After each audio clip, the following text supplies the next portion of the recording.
Hi, and welcome to Fiction Technician. I'm Jane Kalmus. Today we're going to be talking about how to write frenemies, characters with a long-standing adversarial relationship seasoned with a little bit of cooperation and mutual respect. We're going to be talking about how we construct the characters so that they have years of conflict baked right into their personalities, and we're going to talk about what we do once we get them in the same room.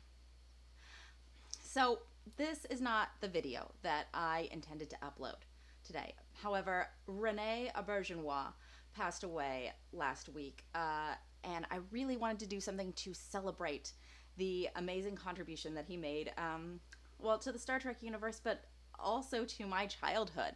DS9 was a big part of my childhood, and Odo was my favorite character right from day one. Maybe it was something about being a lonely, introspective oddball of a kid that made me feel like maybe, he'd get me. Anyway, one of the things I love about DS9 is how much work the writers put into crafting the situation. Most of the characters are new to the station, but we still have several relationships right from the get-go that are interesting to watch. We've got a couple of unrequited loves, a troubled marriage, some long-standing friendships, and these guys. Lecher! Freak! Fraud! Fascist! Failure!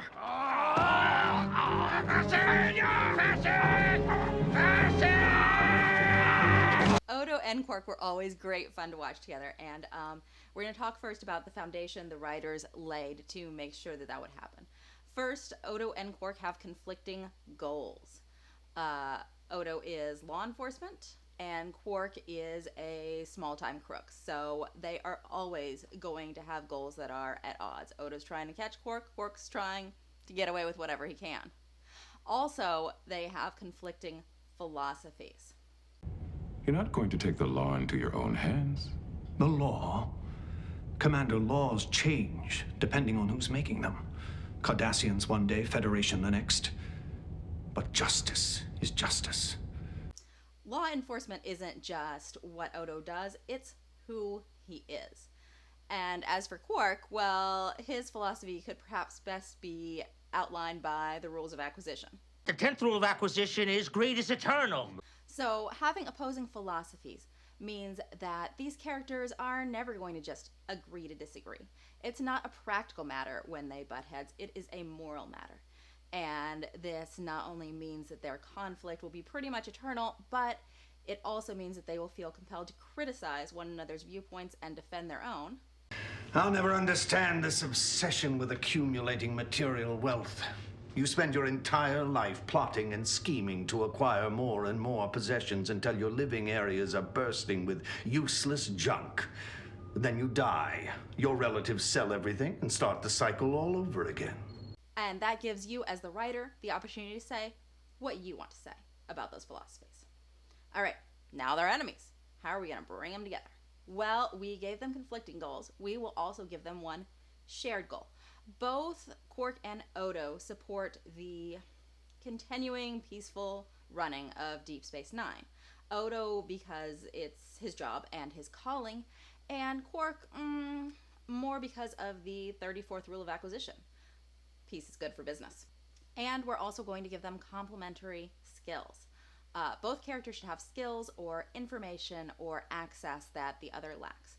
Odo is a law enforcement officer, which means that he has access to people in Starfleet and the Bajoran military. Quark is a crook with access to a wide variety of underworld contacts.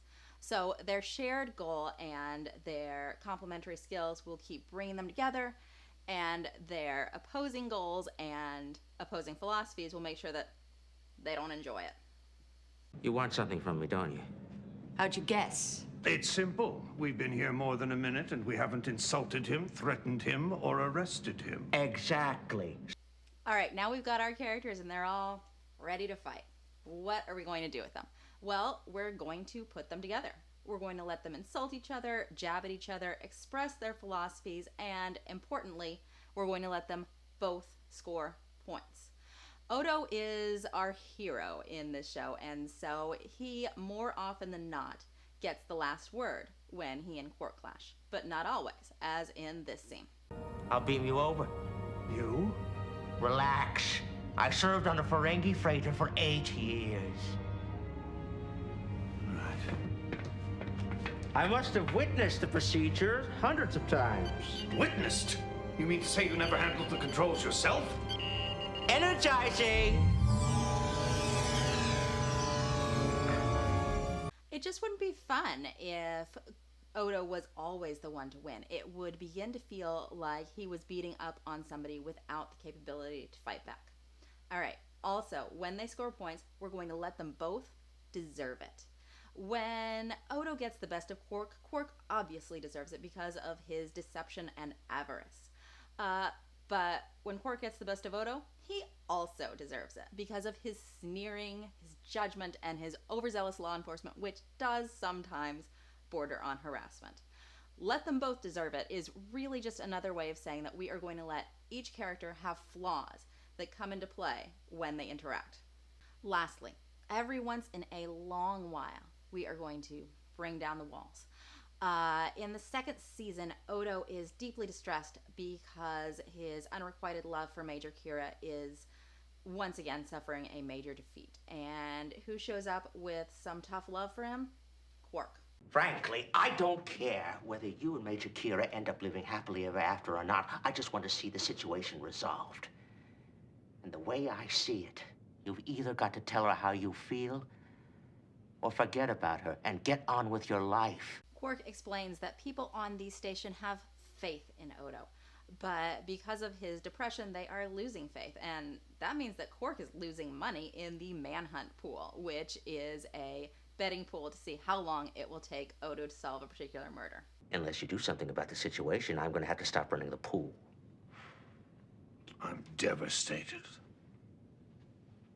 You should be. The fact that the pool exists says something about you, about who you are. People see you as the guy who always gets his man. Now, you're becoming the guy who tears up his quarters and sits alone in the rubble. And no one's going to want to place bets on how long someone's going to sit around in the dark. Well, said my piece. Sorry for butting in. But I'm just looking out for my business. Funny. For a minute there, I thought you were talking to me as a friend. Nah. Nah, that's all we get. They earned this moment of closeness with a season and a half of snapping and snarling, and that nah is a expression that it is time to return to the adversarial relationship. Relationship change hasn't occurred. We're going to go back to the same kind of conflict that we loved to watch for so long. All right. Thank you so much for watching. I hope that this video has given you some thoughts about how you can create some characters who are embroiled in long-term conflict but still have something to offer each other. If you enjoyed this video, a thumbs up would be a great compliment, and please consider subscribing and ticking the bell for notification. That's it. Tech out.